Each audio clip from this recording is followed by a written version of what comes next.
Hey, I'm Kira. Welcome to Playcrumbs. Are you ready?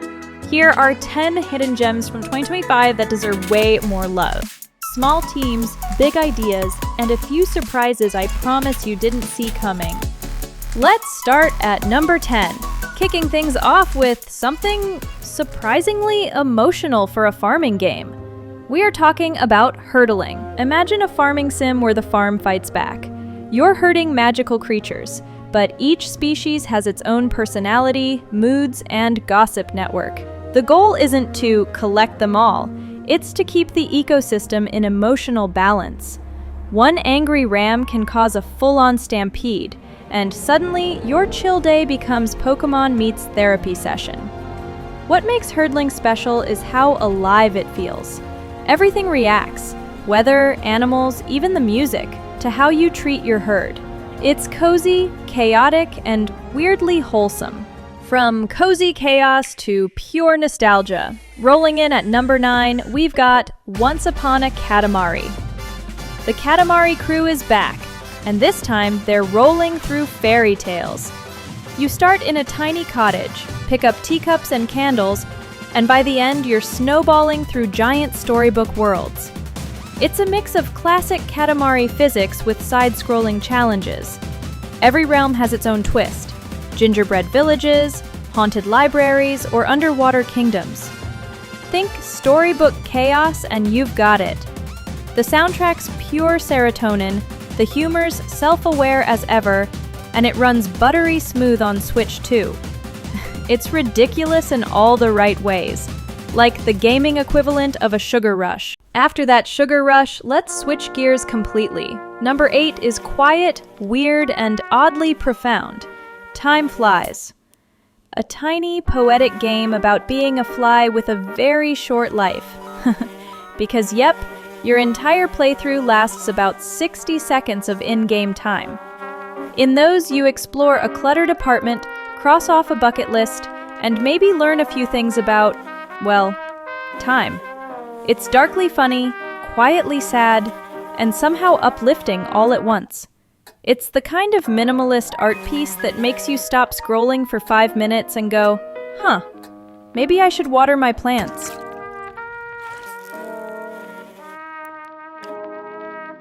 Alright, enough existentialism. Time for something soft and wholesome again. Number 7, Tiny Bookshop. This one is pure comfort. And you already saw it in our list for the top 10 cozy games out there. Go check the video if you haven't. In this game, you run a traveling bookstore, parking your little van in new towns every day. Each stop has different customers, poets, farmers, rebellious teens, and what you sell changes how their stories unfold. The writing's sweet but sharp. You set prices, recommend reads, and occasionally play matchmaker through the power of literature. It's like Stardew Valley went to English class. It's slow, heartfelt, and built for handheld mode. A perfect one more chapter kind of game. From heartwarming pages to haunting cases, number 6 drags us into darker territory. The 100 Line. This one came out of nowhere. It's a mystery-driven visual novel from the creators of AI The Somnium Files, and it's way darker than people expected. You play as a detective solving a string of disappearances across 100 city blocks, and each area represents a fragment of your own memory. Every clue changes how previous cases play out, so by the end, even your save file becomes part of the mystery. It's meta, it's moody, and it's one of those stories you finish and immediately Google, what the hell just happened?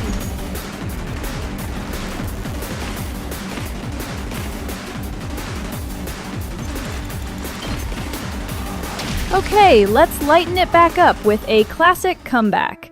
Number 5, Deltarune. Yeah, technically not new, but Deltarune finally dropped its full version this year, and wow, it was worth the wait.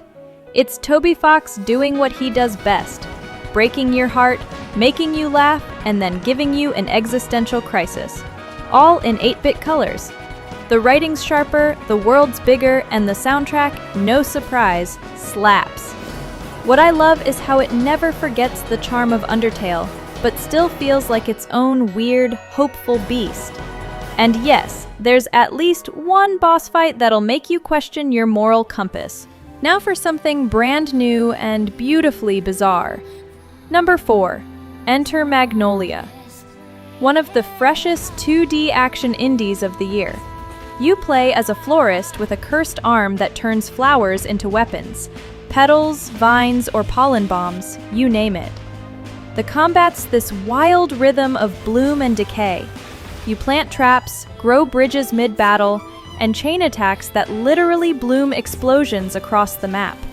It's stylish, fast, and somehow beautiful and violent at the same time. Beneath all the flash, it's a story about creation versus destruction, and the ending hits harder than you'd expect from a game where your main move is Pollen Punch.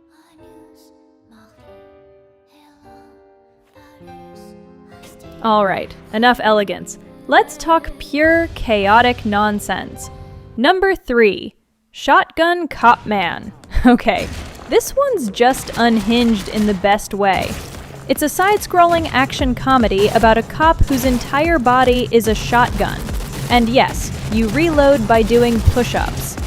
It's all exaggerated physics, grindhouse humor, and cartoon gore. Think Metal Slug meets Hotline Miami, but with the writing of a late-night Adult Swim episode. It's chaotic, it's stupid, and it knows it, which makes it kinda brilliant. Definitely not for everyone, but if you love games that lean hard into absurdity, it's a must-try. From madness to nostalgia, number 2 is for the old-school warriors out there. Heretic plus Hexon. Greetings, mortal. Are you ready to die? Old-school PC fans, this one's for you. It's a full remake combo of Heretic and Hexon, rebuilt on a modern engine.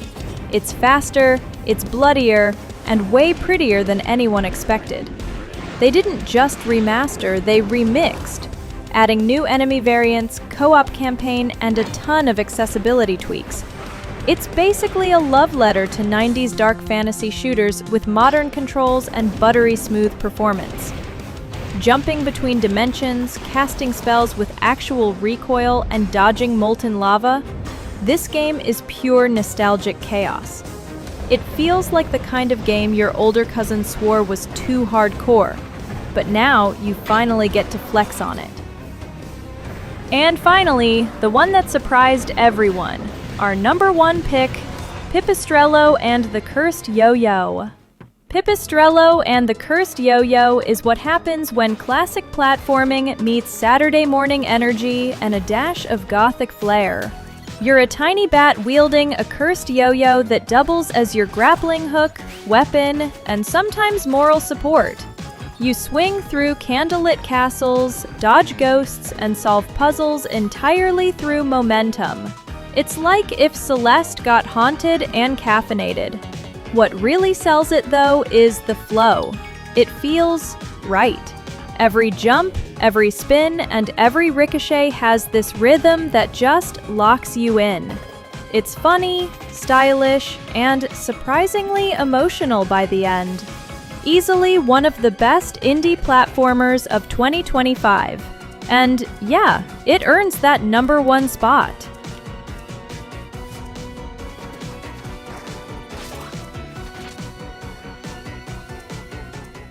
So that's it. 10 2025 Switch 2 games you might have missed, but absolutely shouldn't. Whether you're into emotional stories, chaos, or just weirdness with heart, this year's indie lineup quietly killed it. Thanks for hanging out with me, and if you feel like it, drop your favorite hidden gem in the comments. Subscribe if you haven't done it yet, and I'll see you next time, right here on Playcrumbs.